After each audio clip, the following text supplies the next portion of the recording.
Be clear. When anybody, any white guy wants the freedom of speech, when they are yelling for freedom of speech, when they're clamoring for freedom of speech, they really want the freedom to be able to say nigga.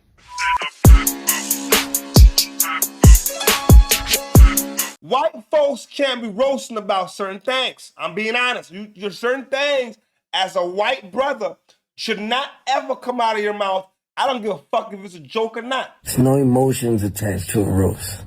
You get up there, you tell your jokes, and we understand that they're going to come with some heat, but that's what a roast is supposed to be. You can't have emotions. You got to understand what the assignment is, man. Everybody came out there and did their thing. To all the fans that just understand and appreciate what a roast is supposed to be. You got that. Got that yesterday. No emotion. No emotion, no feelings, man. It's not what a roast is about. Leave the emotions and the feelings at the front door. People are coming in and they're looking for the shock factor. They're looking for the crazy reaction about the hard-hitting joke. Let them fly. It's all in the efforts of being funny. Now, what appears to be an issue for some viewers is that comedy should have its limits, especially when it's taken on issues of race and injustice. During the roast, comedian Tony Hinchcliffe, who is no stranger to controversial jokes, will make fun of the late George Floyd while making fun of Hart. Hinchcliffe will go on to say, "The black community is so proud of you. Right now, George Floyd is looking up at us, laughing so hard that he can't breathe."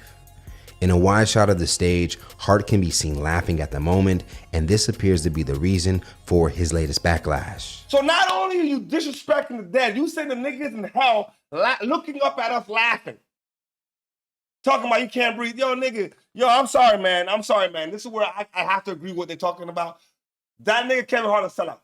There's no way you sat there on that stage and allowed them to talk like that about one of our brothers. You see, George Floyd would die during an arrest after he was stopped for being suspected of using a fake $20 bill. During his arrest, the officer would pin him to the ground and kneel on his neck for nearly 9 minutes. During the moment, which was caught on camera, Floyd can be heard telling the officer multiple times that he could not breathe before his passing. It's one thing to roast the people that's there. It's one thing to roast the people that may be in the audience there. Roasting somebody that, number one, is dead. Number two, that's not there. Number three, that the implications of why you should joke about that. Like Tony Hinchcliffe joke about George Floyd didn't make fucking sense to me. It was no reason to bring George Floyd into this. You know, it just was disgusting. Because Kevin Hart has proven to me after this situation, nigga, you're exactly what the nigga said you are, nigga. Whatever they say makes you dance, and you keep on dancing, goddammit. All right, so a lot has been made about the Kevin Hart roast on Netflix, particularly a joke that Tony Hinchcliffe told about George Floyd. I find it ironic that a comedian who appeared at a Nazi rally for Trump a couple of years ago and told a very incendiary joke would end up with that was in Jumanji. I just don't think those audiences match. But this is comedy. You could do whatever.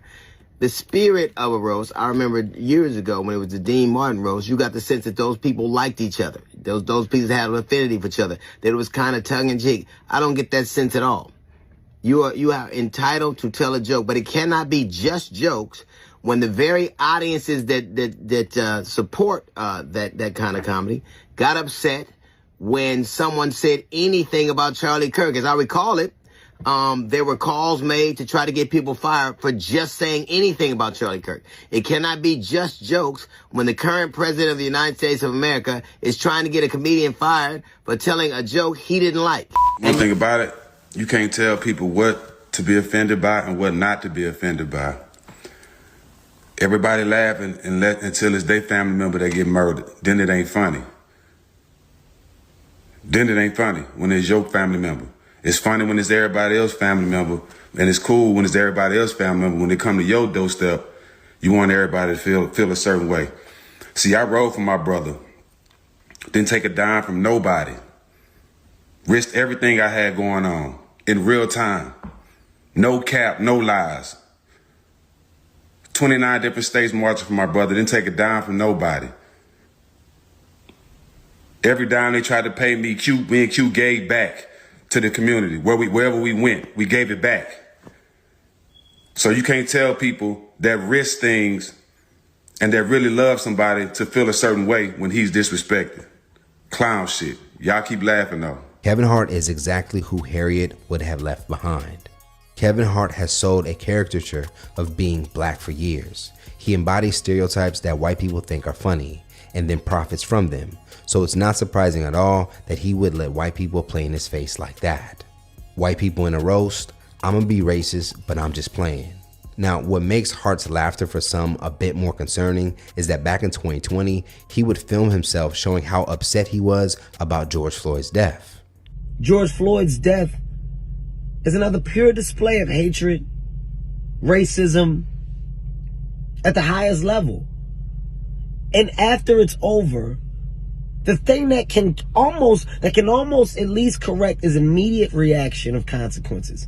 And instead we wait. We wait. As a system, you're flawed. You're not only flawed, you're wrong on every level. And the only way to make anything better is to fucking fix a broken immediate system. Consequences. That man needs to be thrown in jail for life. Not in weeks, now. If you were on hand and you didn't stop that senseless murder from happening, you get time too. That's what a law should say. So every cop now has a severe consequence to their actions. Hold people accountable. You had all that shit to say when it happened. All that positive black power, yo, man should go to jail, and whoever was watching should go to jail with them, and all kind of stuff you was talking. Now we fast forward, you're laughing at the man's expense. With all due respect, you're letting white folks say what they got to say, why then you're laughing. The comment said, man, hey, that's like saying I'm racist, but I'm joking. And using the power of the FCC to do it. It can't be just joked when the aforementioned man got so offended that, again, he's trying to get people fired, but he depicted Obama and his wife as apes. So jokes are fine, and I will defend the right to say whatever you want. But it is not a one-sided thing. And decidedly, there are people, we've seen 3 times when this president, and who I would say the same people that like Trump, like these comedians. Same people. Now, how is it that you call it, when you do it, it's called comedy. When they do it, a joke that you don't like about somebody you don't like, is something entirely different. I don't understand how those audiences meshed. I think I respect the right for anybody to say whatever it is they want to say. This is comedy. And, but it cannot be a one-sided street. It cannot be a one-sided affair. And let's be clear. When anybody, any white guy wants the freedom of speech, when they are yelling for freedom of speech, when they're clamming for freedom of speech, they really want the freedom to be able to say. We came here to roast Kevin Hart. Why is George Floyd's name coming out your mouth? If I'm the family of George Floyd, I'm pissed off. Nah, I ain't gonna lie. I'm very upset about that, man. And I'm looking at Kevin Hart sideways. They're at your events. You know what I'm saying?